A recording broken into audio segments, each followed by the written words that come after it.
জয় ভীম, জয় মূল্যবাসী।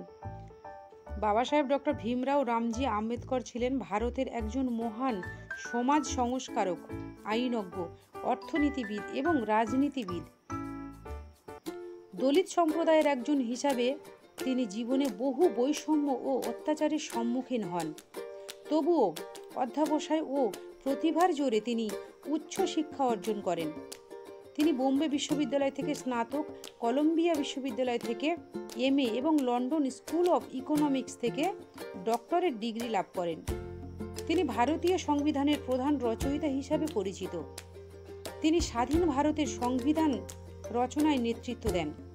তার প্রচেষ্টায় সংবিধানে সামাজিক ন্যায় বিচার, সমতা এবং অস্পৃশ্যতা বিলোপের মতো গুরুত্বপূর্ণ বিষয় স্থান পায়। তিনি দলিত ও পিছিয়ে পড়া সম্প্রদায়ের অধিকারের জন্য অক্লান্ত লড়াই করেন। ডক্টর আম্বেদকর ছিলেন একজন সমাজ সংস্কারক, যিনি অস্পৃশ্যতা, জাতিভেদ প্রথা এবং নারী নির্যাতনের বিরুদ্ধে সোচ্চার ছিলেন।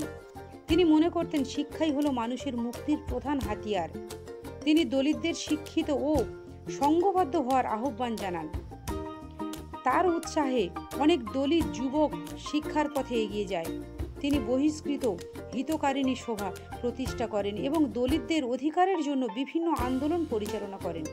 তিনি পুনা চুক্তির মাধ্যমে দলিতদের জন্য রাজনৈতিক অধিকার নিশ্চিত করেন। তার প্রচেষ্টায় দলিতরা সংরক্ষিত আসনের সুবিধা পায়। ডক্টর আম্বেদকর ধর্মীয় সংস্কারে গুরুত্বপূর্ণ ভূমিকা পালন করেন।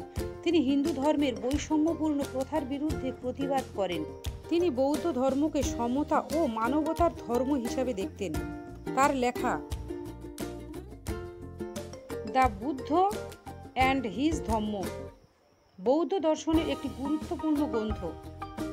তিনি মুখনায়ক ও জনতা পত্রিকার মাধ্যমে সমাজের পিছিয়ে পড়া মানুষের কথা তুলে ধরেন। তিনি ভারতের প্রথম আইনমন্ত্রী হিসাবে দায়িত্ব পালন করেন। তার অবদানের জন্য 1990 সালে তার মরণোত্তর ভারতরত্ন পুরস্কারে ভূষিত করা হয়। ডক্টর আম্বেদকরের জীবন ও কর্ম ছিল নিপীড়িতদের মুক্তির লড়াইয়ের প্রতীক। তার শিক্ষা, সংগ্রাম ও সমতার বাণী আজও লক্ষ লক্ষ মানুষকে অনুপ্রাণিত করে। 1956 সালে 6 ডিসেম্বর তিনি প্রয়াত হন, কিন্তু তার আদর্শ চিরকাল বেঁচে থাকবে।